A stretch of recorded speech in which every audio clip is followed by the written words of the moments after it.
is a huge honor today to be interviewing Heidi Glastetter, who you're a hygienist, an RDH, I'm a DDS, and we both have an MBA. So we both have a love for the clinical dentistry and the business of dentistry. And Absolutely. I am so excited to interview you because I've done a couple hundred of these podcasts and they've exploded. I mean, just the people love multitasking instead of sitting, in a lecture, where you had to close the office and go sit and learn for a day, or doing a study club after work when you're tired and exhausted. Now they're just listening to these things while they commute an hour to work or on the treadmill. And too many of my podcasts are about fixing disease, placing implants, doing root canals. We've had a dozen implantologists, a dozen endodontists, and all this stuff. And that's really not what dentistry is about. Dentistry is about preventing disease.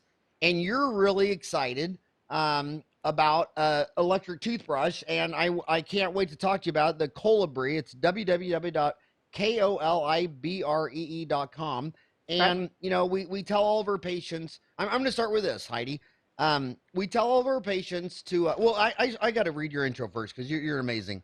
Heidi practiced as a clinical dental hygienist for over 22 years in Washington State and Switzerland before pursuing her MBA at the George Washington University. Who I don't know if a hygienist should go to George Washington University when he had wooden teeth, but we'll let that one slide.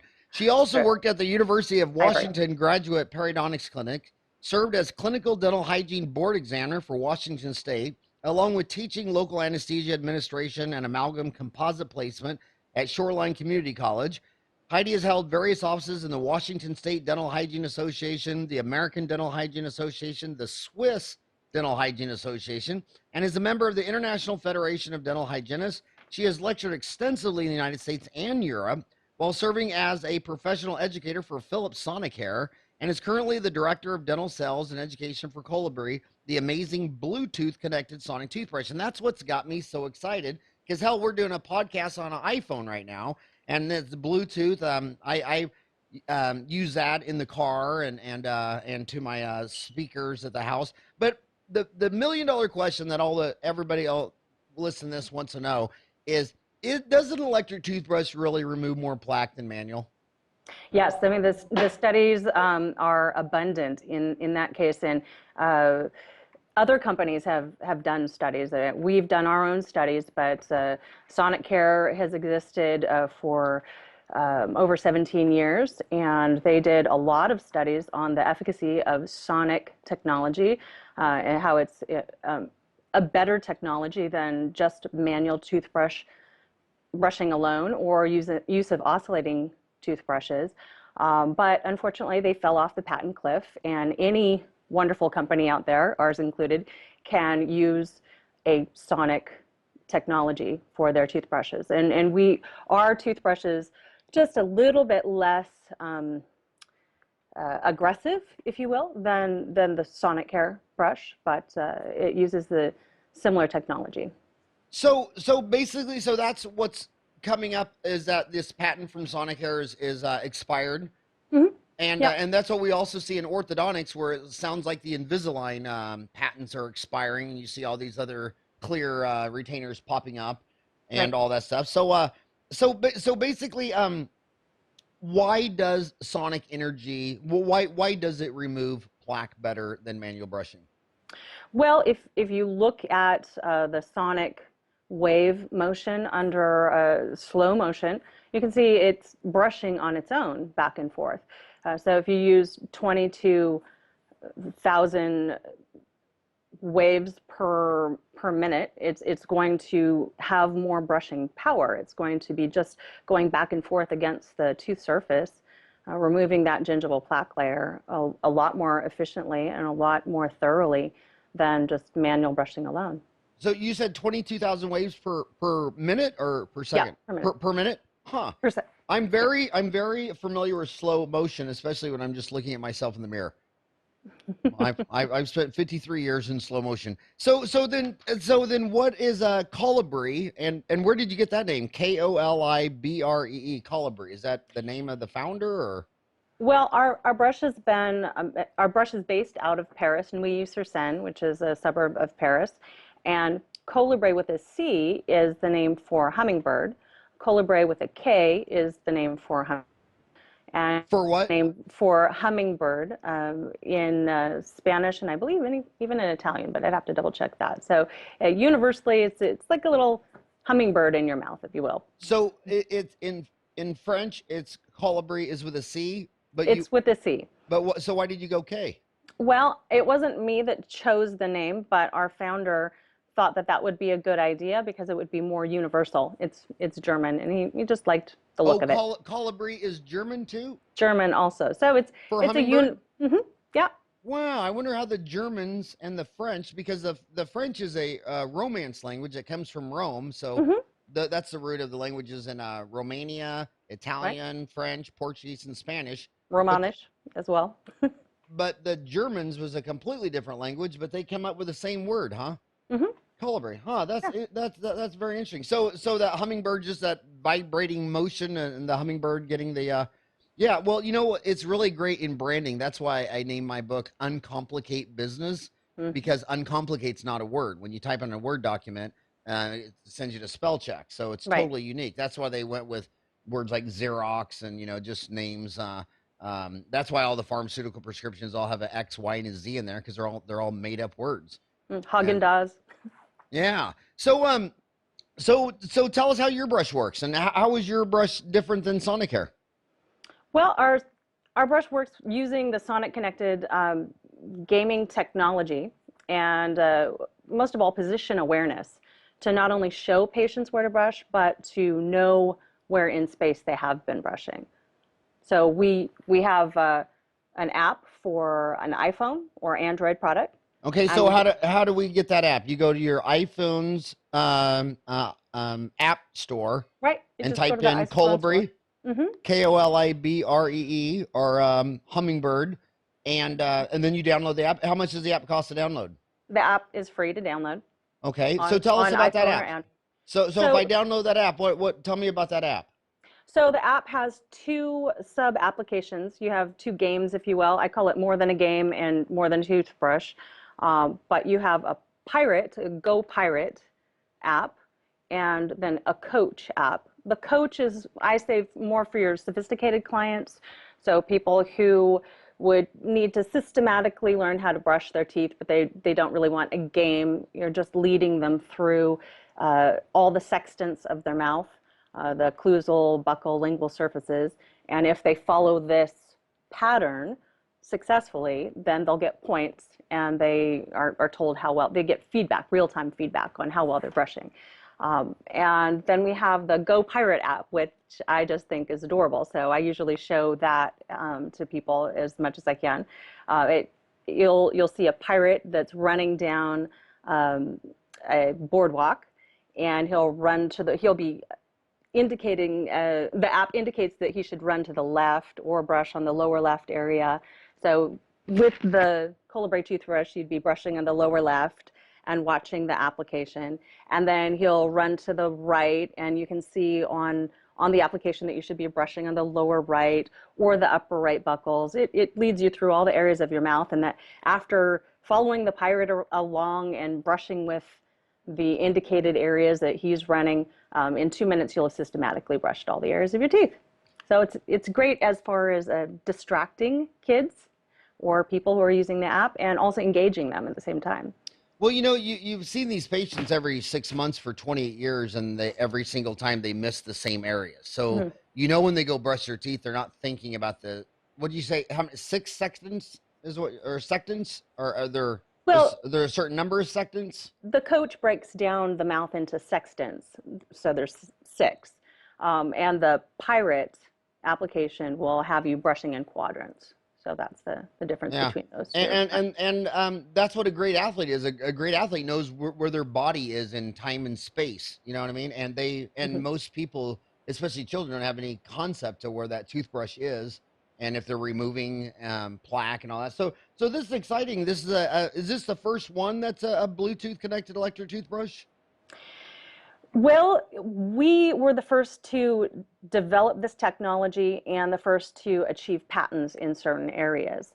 You might hear other people saying, well, we have Bluetooth technology as well. And it's true, there are a couple toothbrushes, very well known toothbrushes that have come out with their own model of Bluetooth connectability. But what really differentiates our brush from any other brush that you'll see on the market right now is that not only do we show the patient where to brush so that they can systematically brush their teeth in 2 minutes, but we know where they are brushing. I would say that our technology is something that would really be appreciated by NASA more than the common consumer, because we use a gyroscope, a 6-axis accelerometer.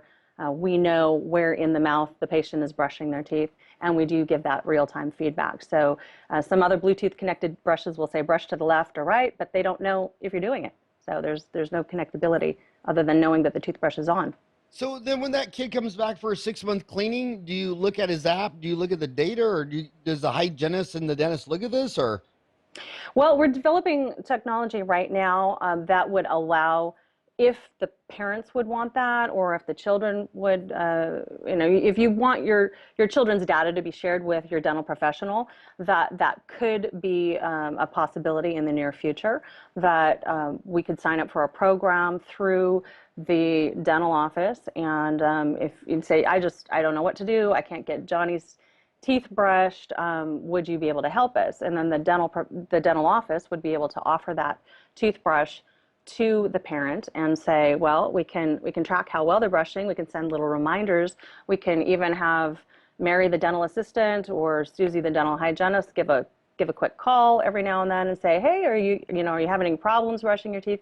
So there can be an added benefit for going to this dental practice and having an extra layer of prevention on top of just the 6-month recall. Do you remember that little controversy a little while back where a hygienist on Dental Town actually was talking about the blue sparkles in one of the toothpaste, and she was finding the sparkles still there, they weren't dissolving out. Do you remember that? I missed that. No. Yeah. No, So anyway, there's a toothpaste that had these little sparkles in them, and they were an FDA food product, but hygienists and dentists were finding them underneath, the tissue, and these things were there. And the toothpaste company actually decided they were going to quit using them. And I had mixed feelings about that, because for kids, I mean, the biggest thing is you want to motivate them. And I was sitting there thinking, well, if your toothpaste sparkles or it tastes good or whatever, I mean, anything to make them brush. I mean, Absolutely. because I think the biggest issue is they just don't brush. I mean, well, they don't know how. I mean, they haven't learned. It's a learned skill. So we have found that the kids that use this Kolibree Go Pirate app are thrilled to use it. I mean, literally, I don't have kids myself, but the moms that have used the toothbrush and gotten back with me saying, they race to the bathroom to be able to use the toothbrush. They argue about who will get to use the toothbrush first if they only have one brush until they get another one for the second kid. They just are really engaged with it. It's shocking. I've got kids that have done testimonials, and they're thrilled with it. They like it because it provides a small level of competitiveness. They compete with their parents, who's got the best score for brushing for that day, or if they beat their sister, and it just puts fun into the whole experience. So when you say you don't have kids, does that mean you're also Mensa and a millionaire? I mean, is that just does that go hand in hand? That you were just too smart. Yeah, you were too smart to fall for that trick. You're a what? A lot of fun. I'm a dink. Double income, no kids. Double income, no kids. Yeah, I think that and that's my point, is that in dentistry, everyone wants to talk clinical dentistry. They all want to talk about how to do a root canal or an implant or gum surgery or whatever. And the bottom line is, 2 out of 3 cavities diagnosed are never filled, and most of your state dental societies won't even have, they won't even give credit for courses on practice management that teach you the business side of it. And too much of dentistry is focused on drilling and filling and billing, as opposed to preventing. And I think it's funny how your whole career as a hygienist was invented by a toothpaste company. It was Amos and Andy getting on those TVs when they only had 3 channels. They were on every one saying, brush your teeth with Ipana. and see your hygienist, get your teeth cleaned every 6 months. And somebody in marketing just pulled that out of thin air. I mean, it wasn't based on anything. It was just like, well, you should get your teeth cleaned twice a year. And it was so pervasive that even the dental insurance company said, well, we'll cover your cleaning twice a year. Right. And now it's exciting to see, a toothbrush company leading the way of trying to prevent more disease. Absolutely. Well, I've always been thrilled with your philosophy about the importance of good practice management, and just the love of business is what has led me to get in more involved with business and get my MBA. But if we can do anything to help kids prevent decay, it's going to be good for, well, society at large, but it's also going to be a good practice draw, because quite if you have something to your patients that the practice next door doesn't, people are the word's going to get around. It goes pretty viral pretty quickly, and a lot of people are just very excited about these opportunities that are coming up. I remember when Bob Barker, who was the first dentist to be going around trying to talk dentists into setting up, hygiene departments, and all my dentist suit friends who are like 90 years old would be telling him that, and he would go lecture that most of the people in the room would say, I don't have time for that crap. I do, 10 dentures a week, and you want me to set up a hygiene department? How do I got time for a hygiene department when I'm doing 10 dentures a week? I mean, it's like they didn't even get it that, well, maybe if you had a hygiene department, you wouldn't be doing 10. And the reason you never see a house on fire is because most of the time the firemen are going around doing building inspections and fire codes, and it's all about prevention with the fire department. They don't want to go into a house on fire. And so I think it's really exciting. So does it sound like the Go Pirate is more for pediatric or pediatric patients, and the Coach app would be more for people who have adults that are fighting periodontal disease? Well, yes, that's the obvious breakdown. Your more sophisticated client, like I mentioned, the adult that would feel the need to have a little bit more coaching as to where their brushing would go for the Coach app. Kids are just in love with the Go Pirate app. But there's other markets that I would like to explore a bit more as well. DD clients, developmentally disabled patients, kids with more severe autism have been really engaged when they see the Go Pirate app. And there's also a completely untapped market. The baby boomer generation is aging, and people are living longer, and they're not necessarily healthy up until the very end of their days. And so patients that find themselves in assisted care facilities oftentimes are not capable of brushing their own teeth. And so when we give that care up to a third party, and we have Mary coming in to brush 5 different clients' teeth, it's nice to be able to track if that's being done. So if you are the general manager of the assisted care facility and you really want to see if the teeth are being cleaned by your caregiver, you can just look at the data. We can have up to 5 clients on each phone, and then just pull the data randomly and do a random screening. Or if that is not in place yet in the assisted care facility, and you wanted to do that for your own mom, you get them a smartphone, you get them a toothbrush, and you say, listen, I'm paying to get her teeth cleaned on a daily basis, and I want to know that this is what's being done. And so here you go. This is another tool, and I'd like to come in here on a weekly basis or just randomly and double check it myself. You can do that. And with both of us at MBA, the one thing they drill in our heads that if you don't measure it, you can't manage it. You can't manage it. Nothing gets done until you start measuring. And That's if there's no measurements, it's not. I mean, the NFL, the score is so important. They have 6 refs on the field. I mean, the score is everything. And when you go to a dental office, you walk in there, they don't know what their break-even point is for the day. They don't know if they made money, lost money. And with these kids, I think, when I was looking at this kids stuff, I was just thinking, well, the main thing, the kids just don't brush, period. I mean, they even tell you, do you brush your, do you brush your teeth before you go to bed? They're like, what? So just having an app that just said, did you pick up a damn toothbrush or not, would just be huge and monumental. Absolutely. And the kids are just so into video games. That's why I thought this was just so exciting. But I never thought of the nursing home.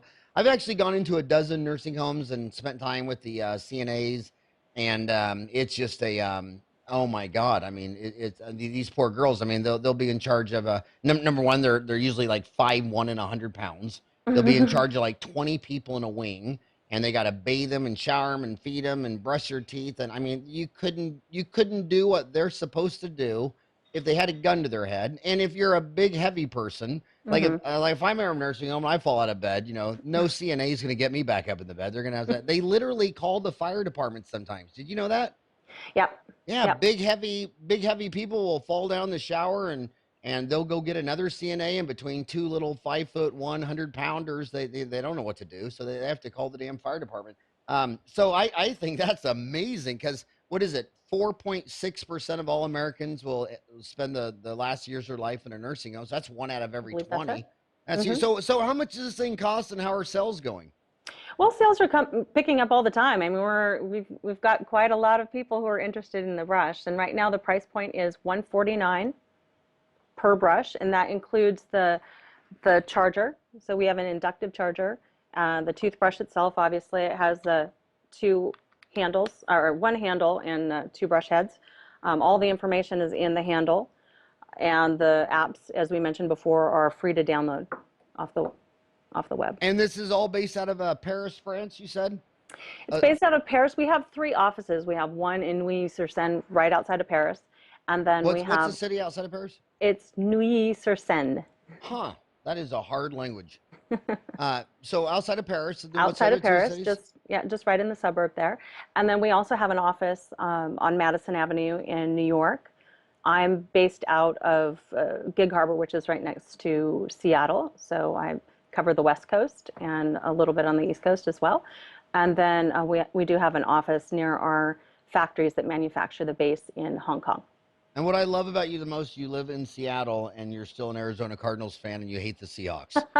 That is so that just No touches my heart. comment. That just touches my heart. So tell me about the website, the dental practitioner's website, www.smart what is that? Hyphen oralcare.com. Smart dash oralcare.com. What do you call that little line Correct. there? Smart-oral care. Yeah. Smart-oralcare.com. Tell us who is that for? Is that for dentists and hygienists?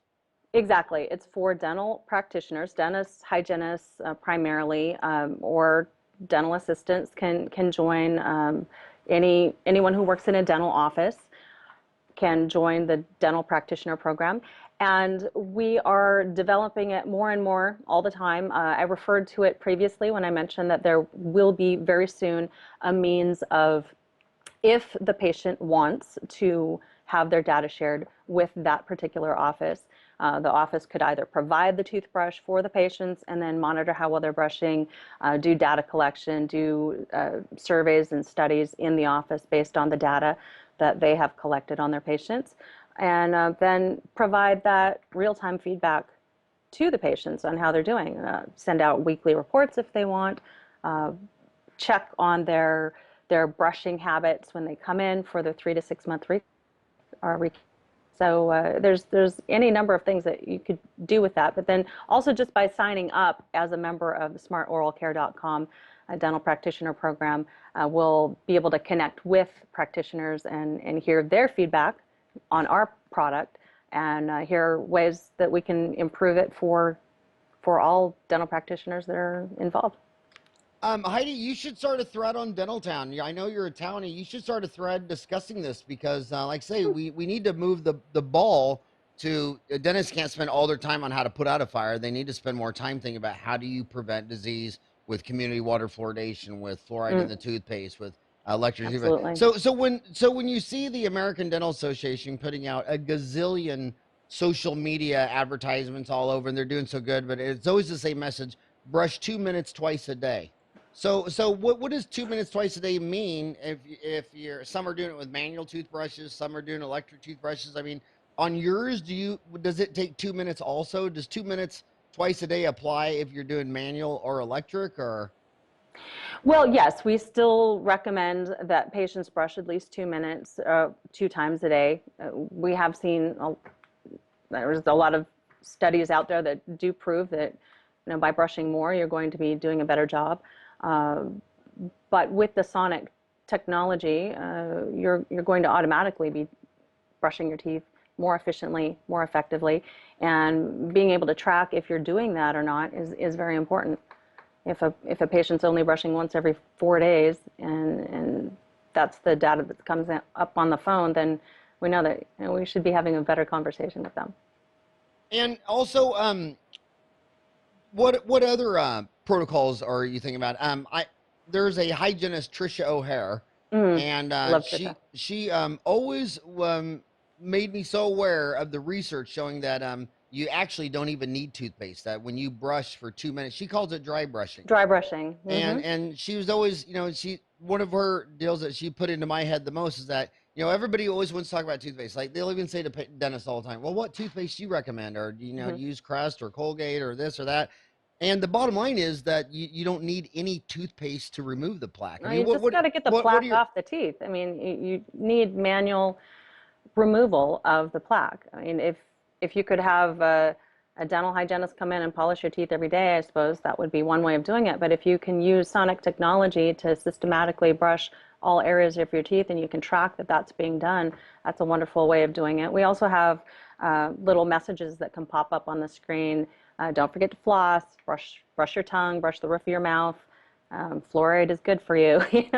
So limit your sweets. Do you personally yourself, do you dry brush or do you use a toothpaste? Well, it really depends on the day. I mean, sometimes I'll dry brush. Sometimes I'll brush with water. Sometimes I'll brush with the toothpaste. But the trick is just getting in there and brushing your teeth, and brushing efficiently and thoroughly, and not with a heavy hand, but doing an efficient job. And I want to ask you, this is Dentistry Uncensored, so I'm always in search of the most uncensored, complicated questions. There was a controversy a while back, I think it was a year or two ago. When you hit 53, the first thing that goes seriously is your memory of time. Like I'll tell my 4 boys all the time, remember 5 years ago we do that? And they'll say, Dad, that was 10 years ago. And it's like, is that selective memory? Or? Yeah, I don't know, but it was just a while back. I think I'm thinking it was a year ago, but that might mean 3 or 4. But anyway, they where one of the mouthwash companies, I believe it was Listerine, was saying that if you switch to Listerine, you don't even need to floss.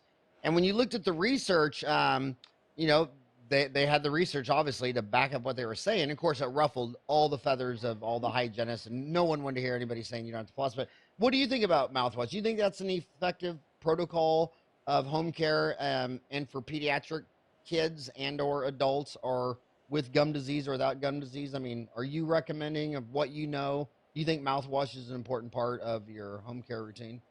Well, I mean, what's that saying? There's lies, damn lies, and statistics. I suppose you can always find something if you're looking hard enough. But I still am an advocate of flossing. I showed patients how to floss for years, and I always disclosed the patients too before they came in, and so we could see right along the margins of the teeth where they were missing with their flossing, missing brushing. So I'm an advocate of getting all the plaque off. I think any tool that a person can use to do that is great. If a person physically, for whatever reason, they cannot use their hands, well then use rinses, then that's fine. Just use mouthwash. I like interproximal brushes. I like floss. I think that in some areas where you have real large embrasure spaces, sometimes an interproximal brush might do even more than floss for certain patients. But by disclosing them, by looking at where the plaque is, then we can really modify the behavior based on the patient's needs. So it all comes down to the individualization of the patient's needs. And I want you to talk about tongue scrapers, because there are, there are some hygienists who are always pushing tongue scrapers, and then there are other hygienists who have never mentioned. I mean, there are dental offices that have never even brought it up in over a 30-year career. What are your thoughts about tongue scraping, and also do you think that's an effective part of reducing disease missing in filled teeth and periodontal disease? I think anything that you can do to reduce the bacterial load in the mouth is going to be good. So I think tongue scraping is fine. I personally brush my tongue, and I encourage patients to brush their tongue. If you have, if you have a shag carpet in there, but there's no bacteria on it, that's all right. But if you can reduce that and keep it clean, and you've got a little linoleum surface in there, then you're going to have less less plaque sticking to Heidi, you just gave away your age saying shag carpet. I don't think there's any woman over 39 years old that knows what shag carpet, under 39, that knows what shag carpet is. You just you want me to go back and edit that part out? Yes, Hey, please do. I want to talk about the other uncomplicated question. That's not just uncomplicated in the patient's view, but of dentists and hygienists around the world. There still is a massive debate about abfractions. I mean, some people look at those abfractions and say that they're sawing back and forth with their toothbrush, and that's toothbrush abrasion. And then there's dentists who work on animals at the zoo, and they say, okay, look, how do all these zebras and gazelles, how do they all have the exact same abfractions, and they are never seen brushing their teeth in a sawing motion? That it's the flexure of the tooth, and that occlusion and biting and the flexing of the tooth is popping off the neck. Take a coat hanger, you can't pull it apart with tensile strength, but if you start abfracting it back and forth, it just breaks in half. So the bone's holding in the root, the teeth are clenching and grinding, and where they pivot, the neck's popping off abfraction. So what are your thoughts on it? What is these big toothpaste companies and Sonicares and Crest and Colgate? What is your thoughts on the abfraction? Interesting. That wasn't a question that I had anticipated, but I can speak to it, having worked in St. Moritz, Switzerland for 4 years. The doctor that I worked for did not do a lot of crown and bridge, so you could actually see longitudinally the wear in all areas of the mouth. I mean, he did some crown and bridge, but he didn't overdo it. He didn't do a lot of full mouth cases. And we did see abfraction on certain patients, severe in some cases and not at all in others. And it was very interesting to see wear patterns on the mouth. I would say that, again, case by case. There are some people that they bite their teeth down, and for whatever psychological reasons, they thrust their tongue forward, or they just flex back and forth, or they grind like nobody's business, so everything is completely flat as a pancake. And I think that some perio can be certainly influenced by the occlusal forces that patients create themselves in their own head. But then there's some other wear that I would see that was from the use in my opinion, I felt very strongly it was the use of oscillating toothbrushes.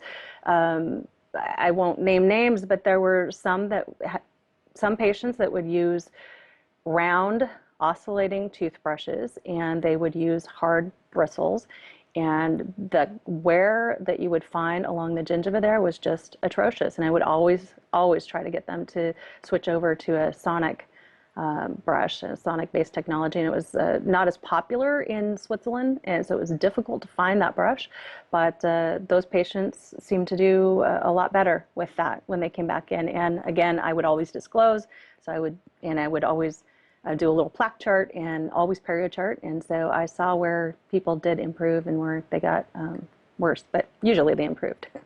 You know, I love lecturing. I always think lecturing in another country is a vacation. I've never considered it work, and I never forget lecturing in Geneva, Switzerland. And I was looking at this beautiful mountain, and the guy said, "That's the Matterhorn." I go, "Matterhorn? That's the roller coaster at Disneyland." I had no idea. I had no idea that's It's what they real. Yeah, I had no idea that was a real mountain until I went there. But how did you get all the way over to Switzerland?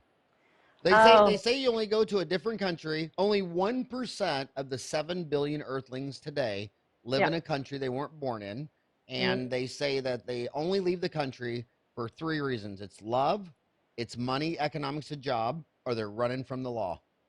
Well, I And wasn't running from the oh, law. come on, Heidi. No, This I is promise. Dentistry Uncensored. You can tell us why the sheriff put you on a one-way plane to Switzerland. Was it I don't from think not that was the flossing? case. So how'd you get over there? Was it love or money, or how'd you get all the way on the other side of the pond? Well, I think I fall out of the bell curve on that one. People have asked me that a lot, and I would say that truly the only answer that I could legitimately come up with that resonated was that my name is Heidi. I've just always, you hear the story as a kid, so Switzerland kind of The name always had a Heidi. draw. So Heidi's a Switzerland name. It's typically Swiss, German, yeah. Now, Hmm. now I remember Switzerland is basically it's half of it's kind of touching Germany, and they're all German kind of speaking, and the other half's touching French. It's kind of like 2 suburbs of France and Germany rolled up in one country. Is that fair to say, or not really? Well, Or and did I just even piss off beyond, everyone in no, Switzerland? no, I don't think so. There's some people who are cheering and some people who are a little upset. But there's four there's four official languages in Switzerland: Swiss German and French, which is pretty true to the classic French, and Italian down towards the border of Italy, and then Romanish, which is an area up in the mountainous section next to St. Moritz in the Engadine Valley. And that is a Roman-based language, just like you were mentioning earlier. So, Well, I have to tell my Swiss listeners because we got it. We got every show is being downloaded by a couple hundred countries. But it's funny how I'm sharing my perception of when I went to your country. You know what I mean? And I always laugh when people say, "Oh yeah, I visited America. I love it." And the first thing I say, "Where'd you go?" And it's always going to be if they're from Asia, they went to San Fran. If they're from Europe, they went to Manhattan. And if they're from Miami, Central South America, they went to Miami. And that's the right, only place they saw. And here I right. grew up in Kansas. Like, okay, well, Manhattan's not quite how Kansas is 100 more, million people live. You know what I mean? So yeah, right. so when you fly into a country and you just see this one little sampling, and so then I want to go on to mouthwash, toothpaste. Do you think any of those are better than others, or do you think that's not um, a deal breaker? I mean, when patients ask you, do you use Crest, Colgate, Close-Up? What do you tell them? Well, I tried not to micromanage my patients in areas that I think didn't matter too much one way or the other. And I would unfortunately say that mouthwash kind of fell into that category. I would say if you like it, if it makes your breath smell better, it makes your mouth taste better, that's great. There have been some people who have spoken about some of the strong mints in mouth rinses actually kind of numbing the tongue so it feels smoother, feels cleaner. But I think that that's not here nor there. If a patient loves it, then that's great. But if it's really cutting into their budget and they're spending a lot of money, I don't want anybody to buy snake oil either. So I'm not real big on telling them that they should definitely use one type of mouth rinse or definitely not use anything. And What I've been doing is telling my patients to quit brushing for 2 minutes and start doing 20 minutes of coconut oil swishing, oil pulling. Because okay, I've read on the internet. Have you been seeing that on the internet? I've seen several studies on Oh my oil pulling. God. Yep, It's like yep. really your solution is not to brush 2 minutes, but to swish for 20. You can't get anybody to brush for two. Who the hell's going to swish coconut oil for 20 minutes? Back to this toothbrush. Do you recommend, that the patient buys this itself? I mean, are you just telling your patients go to Kolibre, go to Kolibree.com, buy it yourself? Or do you think it's more successful when the dentist sells it in their office? If they do go through selling in the office, do they have any skin in the game? Do they make any money off this? Can you talk about the price, since in economics, in MBA school, Yeah, if you absolutely. if you never knew that, if you're trying to get your MBA and you're taking a test and you don't know the answer and you just circle price, you'll be right almost Most of the time. 80% of the time. That was my walking out of MBA school. If in doubt, just circle price. Price, yes. So Well, so talk about the price and the distribution. well, right now, patients and dental offices can find our brush directly on the website, www.kolibree.com, or on Amazon. You can pick it up on Amazon as well. We are running a special for dental practitioners. So if they put in the code HG30, so HGTHIRTY, it recalculates the cost to $115, and that includes shipping. So where'd you get HG30? That's my code. Oh, that's Heidi. Heidi Glastetter. Glastetter And what's 30. 30? And that reduces the price of the brush by 30%. Oh, I see. And And can they buy it on that smart-oralcare.com? they would actually go directly to the website and then go to purchase on the website. But if they go to smart-oralcare.com, they can then link to our website directly there. So again, I'm sorry for my walnut brain. What's the difference mainly between smartoralcare.com and Kolibree.com? So the smartoralcare.com is a site that we're setting up specifically for the dental practitioner. To teach them how it all works. Yeah, exactly. And the Kolibree, so would like you a say the club, smart if you oral will. care is the B2B, business to business Dentist to Dentist website, and the Kolibree is a B2C, business to consumer site. Yes. Okay, so Yes. that's that. All right, and I wanted to also ask you, um, you you taught local anesthesia administration and amalgam composite placement at Shoreline Community College. Was that an expanded duty function assistant program? No, this was before we had the EFTA program in Washington State. Washington hygienists, since I want to say 1973, correct me if I'm wrong, have had the ability to place restoration. So we could place composites in amalgam, So they can but do we that couldn't since prep the teeth. so they could do that since 1973. Yeah, I And believe it was 73, 73, 75, right in I there. mean, Yeah. I would know because I wasn't born at that time yet. You know, I was born in the 80s. So, but in the what I'm wondering, because I'm in a state that doesn't have EFTAs, but we just Hmm. passed it. Okay. Arizona just passed it, and we don't have any yet because once the politicians passed it, they went to the two dental schools and they said, "Can you create a program to educate them and teach them and license them and all that stuff?" So now the dental schools are trying to put together a program. But I was just Okay. wondering how successful a program, if what percent of the dentists actually said in Washington, yeah, I'll just do the irreversible stuff. I'll just go in there and prep the tooth, and then I'll Mhm. leave and let delegate, someone to come in and place that. What kind of penetration did it get? Well, you know, that's something that I personally haven't measured, and I haven't seen any studies actually done on that. But I can tell you, just from my personal experience, I was a restorative hygienist for many years, and it wasn't exclusively restorations that I did. I mean, basically, it would be if you had a patient that came into the practice and they needed a little filling, one, two, three surface composite, and the doctor that I was working for felt comfortable in my abilities, then I would just go ahead and anesthetize them because we do that in Washington State. Then I'd place a rubber dam, put the clamp, um, basically prep the tooth any way that the doctor wanted it to be prepped for his preparation himself. So he would come in, she would come in, and then do the work with the burr and finish it up, and then describe how they would like it to be finished at that point. So I'd put a little bit of Dycal in, or liner, or base, or whatever they thought would be good. We'd talk about it and then fill it up, and then I'd have them come in and take a look at it at the end. Why would one dentist on earth be against this? I Um, just can't figure it out. Psychology is not my forte, but I would say that there's any number of reasons. I don't know. Maybe they just weren't aware of what training I'd received or other hygienists had received.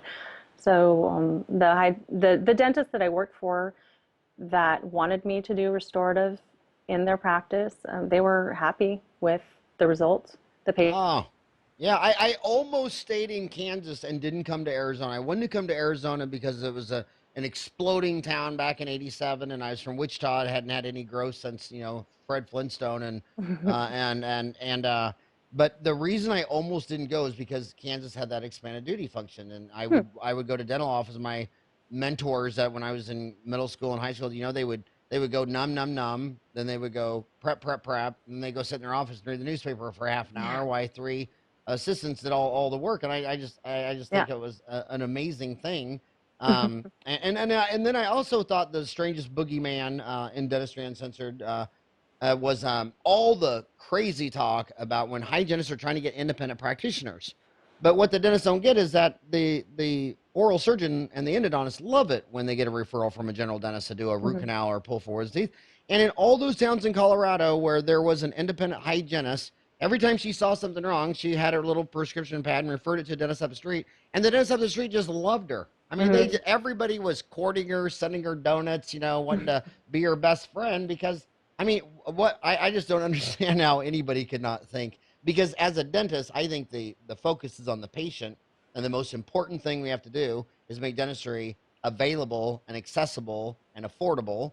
And I'm more excited about what you're doing with the new iPhone, Android, and Samsung, connecting that up with. I mean, this is like Star Wars stuff. A gyroscope, a six-sector gyroscope, and getting measurements back because I just think the preventive side of this profession is 10 times more important than the drill, fill, and bill side. Well, and it's lucrative as well. I mean, if you had a dentist that really promotes prevention in the office, patients are going to like that. Patients don't come to the office specifically to get anesthetized and filled. Anything that they can do to prevent that from the patient's point of view is going to be a good thing.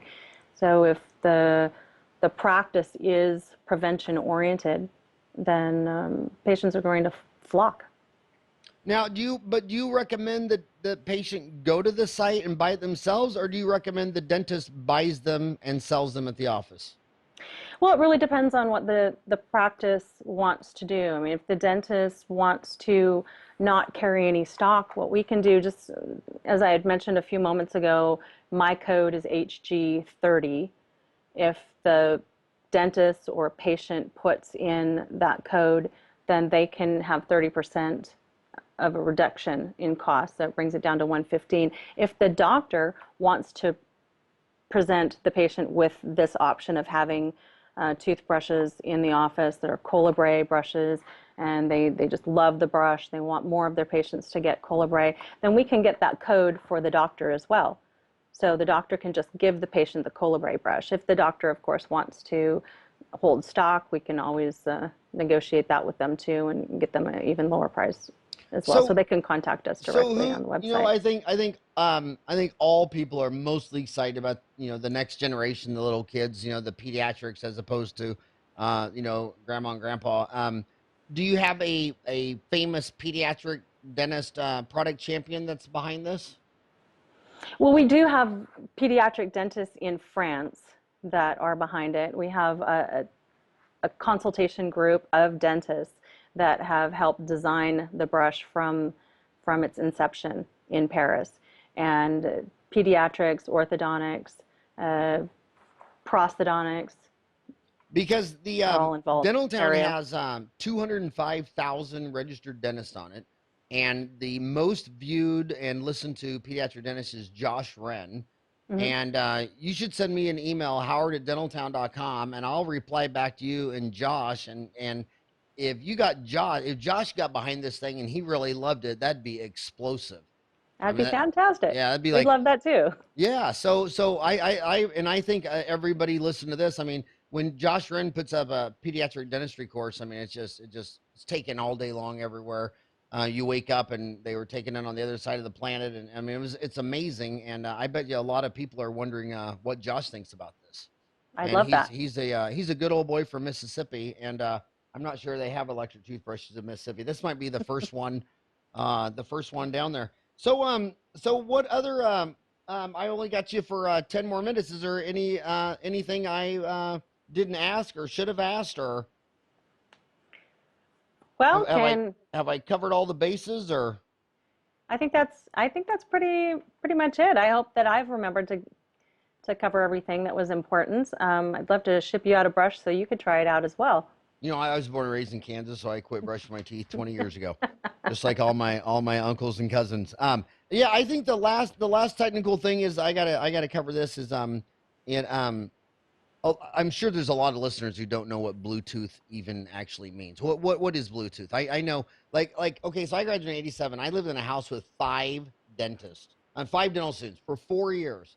Do you know 4 of those 5 never used the internet to this day? Oh, that's interesting. And because dentists are one of the last enabled people with secretaries. You know, when they came out with the answering machine, 3 million secretaries lost their job. It was one of the most disruptive technologies in the labor force. It was like 10 times worse than the ATM machine was for banking.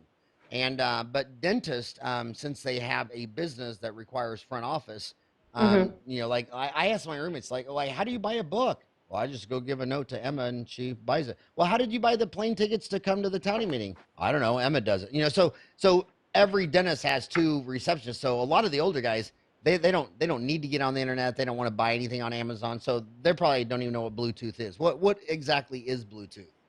Well, I think you hit on it when you referenced the internet. It's a wave that communicates between 2 different devices. So if you have your iPhone and you walk into Starbucks and you say, well, I don't want to use my my minutes from AT&T or Verizon, I'm going to hook onto the Wi-Fi connection in Starbucks. Well, then there's information that's being shared over that invisible wavelength. Bluetooth technology, I'm absolutely not a computer engineer, but Bluetooth technology operates in a similar manner. It allows two devices to communicate. So you'll have the phone and you'll have your device, and they'll be able to communicate. So the phone will tell me to brush on the left side or brush on the right side, and the toothbrush will then tell the phone if I'm doing it. That is interesting. And again, to all the listeners out there, I know it gets exciting to learn about, different implants and bone grafting, and we're always, looking at CBCTs and surgical guides, and all we want to do is put out fires, but we need to spend a hell of a lot more time preventing fires. We need to spend, it's still a tragedy that 30% of the 19,022 towns in America don't even have community water fluoridation. Yeah. And how can you be in a town of 5,000 and go work 40 hours a week drilling, filling, and billing when you're not even have fluoride in the water? Getting your Absolutely. kids fired up to go learn how to brush and floss, and you're marrying a Bluetooth, you're marrying a video game, an electric toothbrush, a sonic wave. I mean, this is just really exciting stuff. And Doc, you got to get more excited about preventing disease than putting out disease. I mean, you don't want to be a fireman that every morning he gets up at 8 o'clock and it's a 5-alarm fire that he's going to go throw water on all day. I mean, you got to get to a point where, hey, yesterday nothing burned down in Phoenix, and in Seattle, we went the only fire to be the Seahawks stadium, but that's a whole nother subject, right? Absolutely. Okay. Well, Go ahead. Howard, if I could just add that if you're going to be putting this podcast on in the next few days, I don't know when it's scheduled to be released, but we are at the American Dental Association conference in Washington, D.C. today. We just set our booth up. And we're also going to be at the Greater New York Dental Conference in a couple of weeks at the end of November. So we'd love people to swing by our booth and answer some questions. My son Ryan does that. Ryan, can you put her in the queue to go out next? Because she's actually podcasting from the ADA in DC. So instead of putting her in the queue and not coming out for a long time, can we push her out tomorrow? Oh, that'd be fantastic. We'll That'd be do that for you. fantastic. That's why I'm in a hotel room. That's why you're in a hotel room? Okay. Well, again, Heidi, and by the way, just for my listeners, this isn't a commercial. Heidi didn't give me money to pitch her product. And by the way, I contacted Heidi, and Heidi's response was, Howard who? No, it was not. I was thrilled. It was Howard who? I thought you died. She said, I thought you died 10 years ago. You're still alive? And but anyway, so yeah, this is a public service announcement because I'm really excited about what you're doing. I'm really excited about all this. And on behalf of my 3-year-old granddaughter, who I'm going to vote for Hillary, just because I don't want her to think all the presidents are men. And and a lot of my guy friends are extremely upset that I'm going to vote for Hillary, but it's about my granddaughter. It's not about which lying politician that you're going to vote for. And every dental office, my Today's Dental, I have a merry-go-round for free, and those little 3-horse things that goes in a circle, and it's right by the front door, and people drive by. I think it's a big practice bill because they think, oh, he must like kids. The bottom line is kids are the most stressful part of my practice. I mean, I'd rather do anything than treat a 3-year-old, which should even make you even more excited about trying to get that 3-year-old to play a video game on the iPhone, to brush and floss, so that you don't have to do fillings and pulpotomies and chrome steel crowns. Because that is absolutely the worst part of dentistry, is doing a pulpotomy on a 3-year-old, especially. I mean, it's horrible. I mean, who wants to have that as a job? So Heidi, I really congratulate you what you're doing. I think you're a wonderful person, and your pedigree is amazing, and I wish you the best of luck, and anything I can do to help lower the world's disease, missing, and filled teeth rate, I'm excited about. Thank you for all that you do for dentistry. And thank you. You're fantastic. We really appreciate you having us on, and I'm personally thrilled. Thank you. All right. Bye-bye. Have a great day.